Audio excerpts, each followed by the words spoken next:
Yung kay Guanzon naman. Okay, Glenn. Laila, nasa linya natin si Attorney Rowena Guanzon. Ay, sa Attorney Rowena Guanzon. Good morning po, Attorney. Good morning, Ate Laila, Kuya Gen. Yes, good morning. Mayong aga. Mayong Oo, aga. aga pa ko bugtaw ni Gutesa. Gani, ano bang natabo nga? Kaintindihan na yung dalawa. Anong natabo kay diri kay Kudesa man? Oo nga, nagrekanta. Attorney. Kuan sa kuno daw is a resurrected man. Oo. Talaga naman itong si Gutesa. Oh.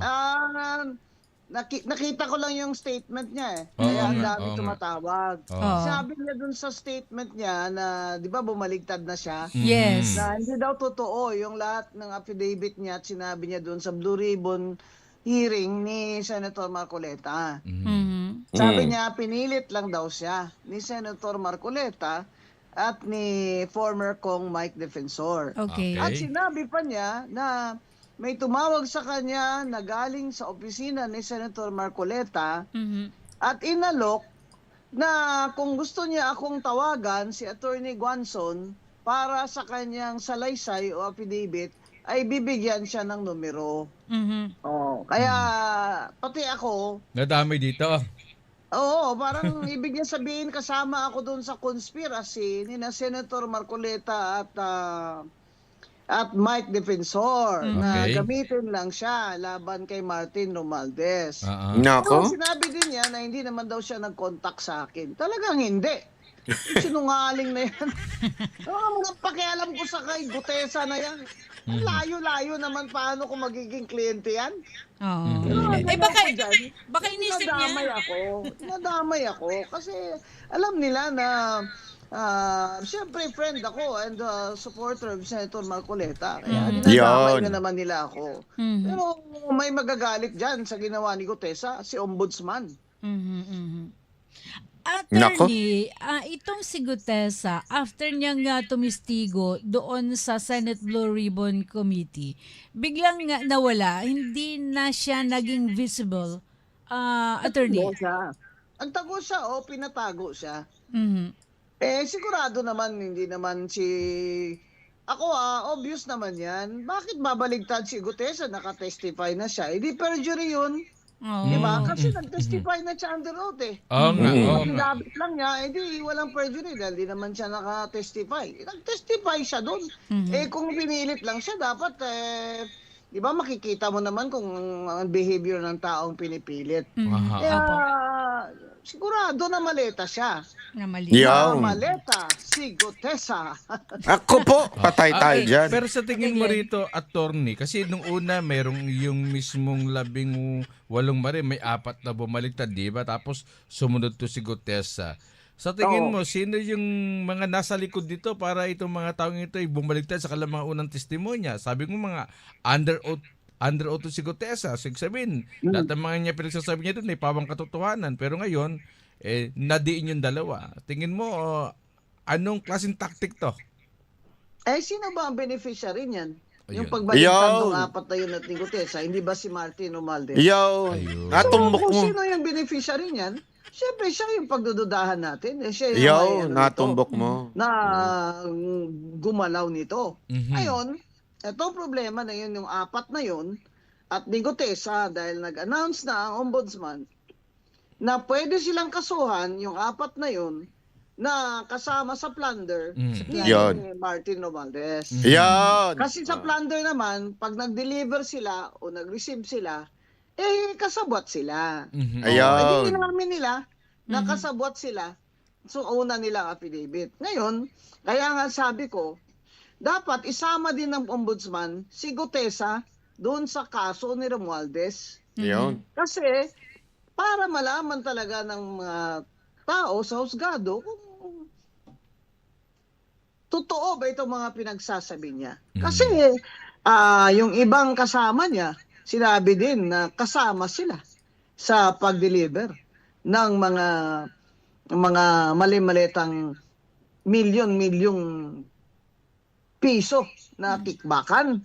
Nako. Pero paano na yung iba? Kasi kahit mag-withdraw si Gutesa at yung 4, meron pang ilan pa ba yun? 5 minus 18? O di may 13 pa. Oo. Mm-mm.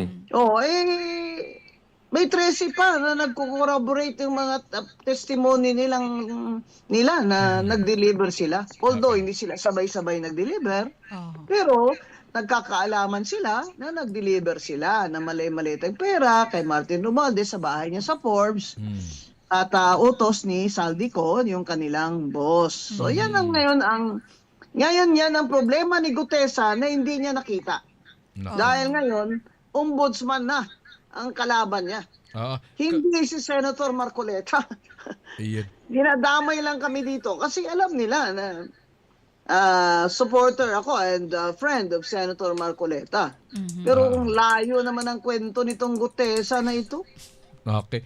bakit naman gagawin yung salaysay niya? Sino ba yan? Okay. Parang sino ba yan si Gutesa para bigyan ko siya ng panahon ko ba? Yun. Tsaka mga ganyang klaseng tao, parang layo naman yan sa akin, di ba? Wala akong access dyan. I mean, I don't want to have anything to do with them, di ba?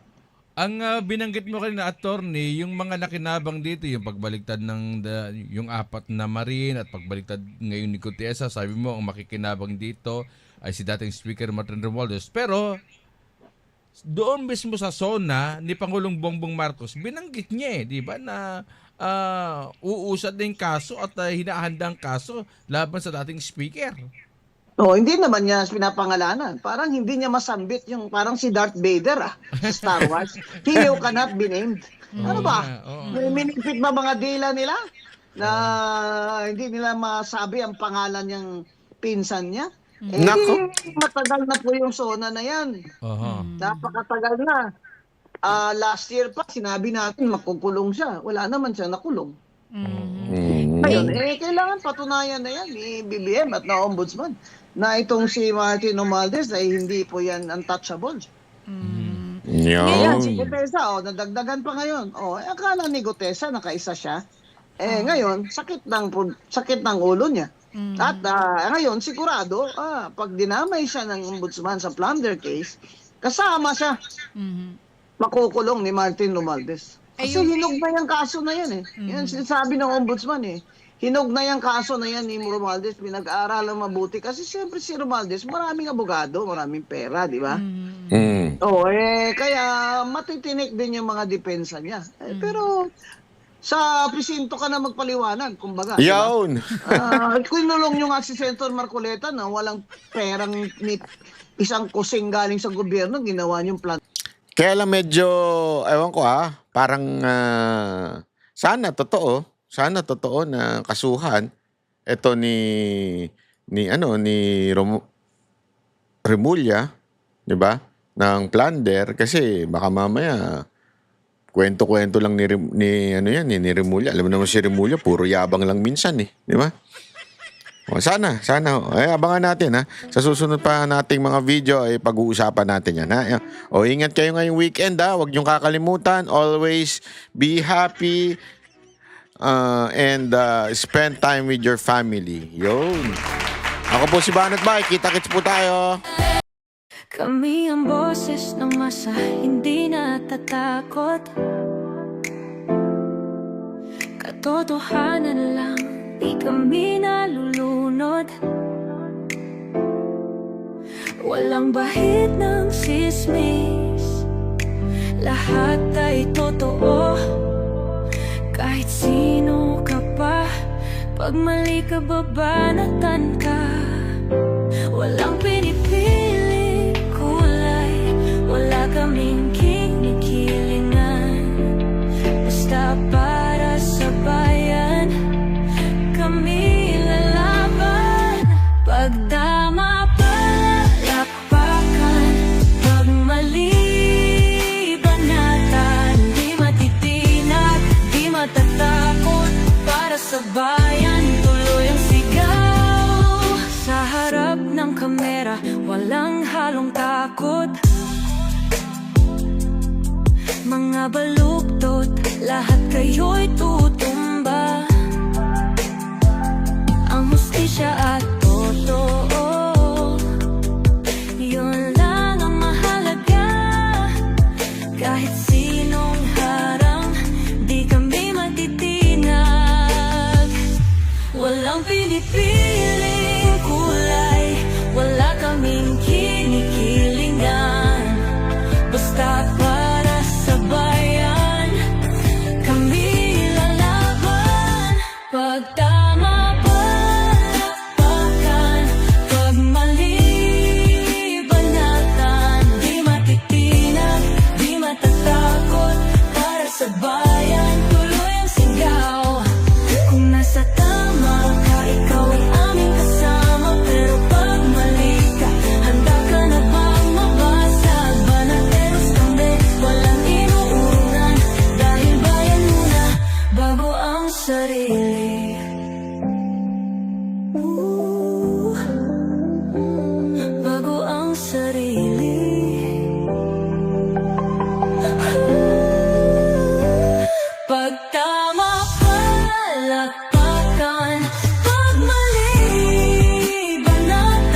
walang